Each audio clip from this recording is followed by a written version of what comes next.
लंबा चौड़ा भाषण ना देते हुए मेरे दो सुझाव है, क्योंकि मैं जिस लोकसभा क्षेत्र का प्रतिनिधित्व करता हूं उसका एक हिस्सा धान का कटोरा कहा जाता है। मुंगेर जिले का जो हिस्सा आता है उसको हम लोग धान का कटोरा हम लोग कहते हैं। और वहां पर और मेरे जमुई जिले में भी कई बार अपने पैक्स अध्यक्ष साथियों के माध्यम से कई बार मेरे संज्ञान में भी ये समस्याएं आई हैं और उस समस्याओं को मैं जरूर माननीय मुख्यमंत्री जी के समक्ष में रखना चाहूंगा। एफएफसी का जो भुगतान होता है, जो स्टेट के द्वारा जो किया जाता है, एसएफसी के द्वारा जो भुगतान किया जाता है, उसमें कई बार हम लोग देखते हैं कि विलंब आता है, जिसकी वजह से सहकारिता को कठिनाई बननी पड़ती है और किसानों को उसका नुकसान उठाना पड़ता है।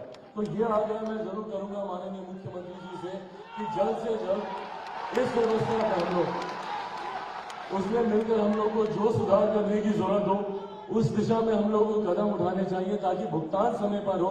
और कई बार देखा गया कि नमी की वजह से कई बार खरीद उस तरीके से नहीं होती है, उसके दाम कम कर दिए जाते हैं। ये एक प्राकृतिक संकट है जिसकी वजह से कहीं ना कहीं नुकसान हम सबको होता है। तो उसमें हम लोग किस तरीके से हम लोग सुधार कर पाए, ये मैं माननीय मुख्यमंत्री जी से मैं जरूर आग्रह करूंगा। साथ ही में किसान क्रेडिट कार्ड 0% के ऊपर हम लोग को मुहैया हो, इसका भी मैं आग्रह माननीय मुख्यमंत्री जी से करूंगा।